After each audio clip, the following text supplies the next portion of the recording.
Long before electricity, courts trusted fear over evidence. This is what an ordinary person once believed a witch could do. A London writer set it all down in 1827. He called his book Demonologia, half to explain the old terrors, half to bury them. For these were beliefs that had ruled Europe for centuries, and they died harder than you might think. Witchcraft was a kind of sorcery. It was thought most common among old women.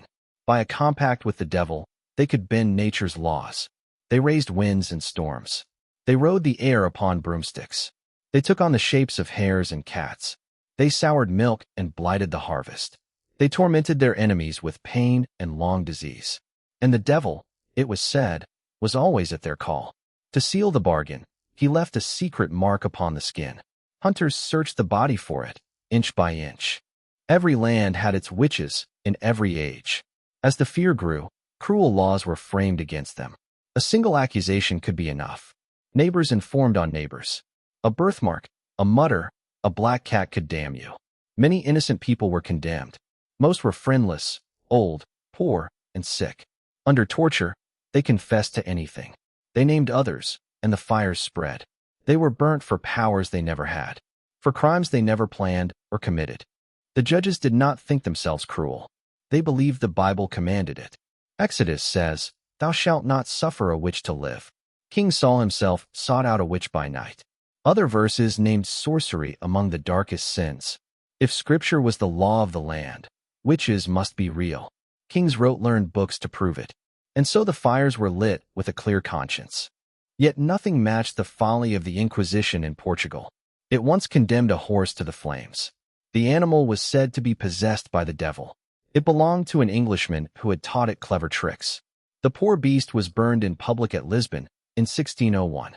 Nor was Portugal alone in its cruelty. In Poland, a juggler was racked until he confessed. He was hanged as a sorcerer on no other proof. Such stories could be multiplied without end. But people did not only fear witches in the abstract. They wrote down cases they swore were true. Sober men recorded them in patient detail. Ministers, magistrates, and learned gentlemen. They meant these accounts as proof, not as tales. None was more famous than the house at Tedworth. For years it was told at firesides across England. And it began, of all things, with a drum. In March 1661, John Maupassant passed through a nearby town. He heard a drummer beating and asked what it meant. A vagrant had been pestering the town for days. He begged money with a pass that looked forged. Maupassant knew the signatures were false. He had the man brought before him. The drummer swore his papers were honest. But his story fell apart under questioning. He was, it seemed, a common cheat. Maupassant ordered him to lay down his drum. The man confessed the forgery at last. He begged, over and over, to keep his drum. But Maupassant took it and gave him to a constable. The drummer was led away toward the next town. Yet on the road, he slipped his guard and vanished. The drum stayed behind, in the bailiff's keeping. And in April, it was sent on to Maupassant's house. Within 3 nights, a violent knocking began. It pounded at the doors and hammered on the walls. Maupassant took 2 pistols and searched the house. He found nothing but a strange, hollow sound. The noise moved from door to door, always ahead of him. He walked the whole house round, and still it fled. When at last he lay down, it drummed on the roof. Then it faded slowly, as if going off into the air. The drumming came often now, usually 5 nights, then a pause of 3. It always started once the family was in bed. At last it entered the room where the drum lay. A rushing in the air signaled its coming. It beat out marching tunes, and mocking ones, and the tattoo, as well as any drummer could have played them. And as it left, it beat like a guard being relieved. In time it turned on the youngest children. It beat their bed frame as if to break it.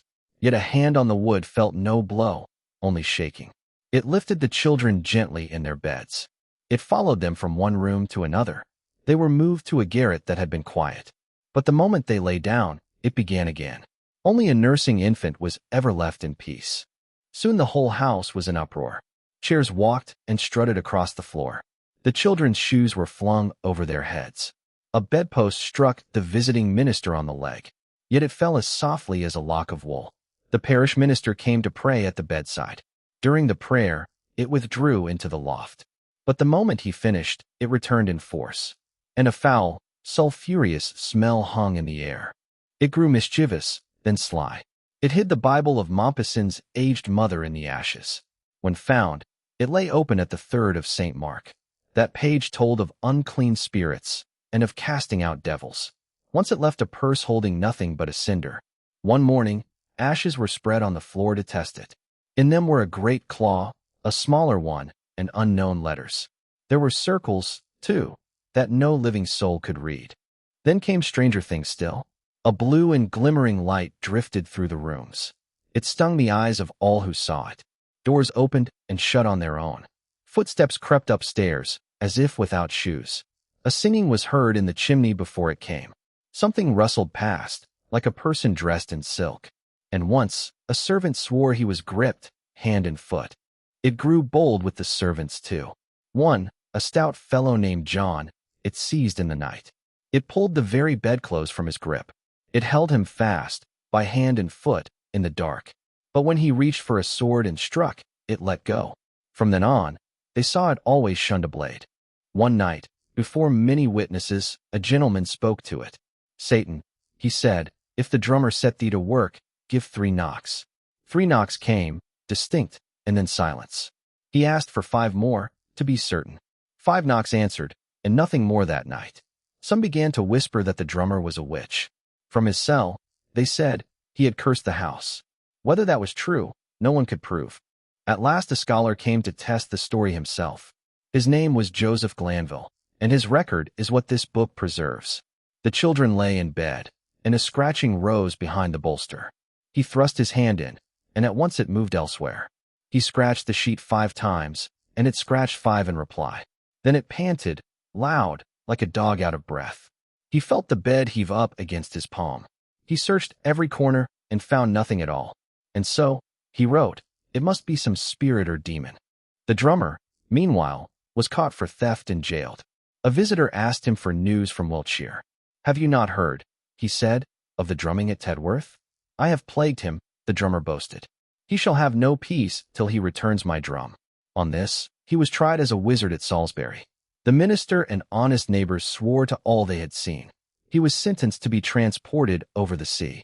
And while he was gone, the house at Tedworth fell silent. In the end, it was not prayer that ended such terrors. It was the slow light of reason. Jugglers' tricks were exposed as sleight of hand. Old oracles proved to be only clockwork and machinery. Lightning became electricity, not the wrath of God. One by one, the wonders were explained away. Physicians named the illnesses once blamed on spells. And people walked dark roads again without dread. Was the drummer a witch, or was the fear only in their minds? Either way, the tale was written down as fact. It was believed, repeated, and dreaded for 100 years. Yet within a few generations, the laws were struck down. The last witch trial in England passed into memory, not because the dark was ever truly disproved, but because a court, at last, asked for more than a story, more than a fear, more than a fireside tale.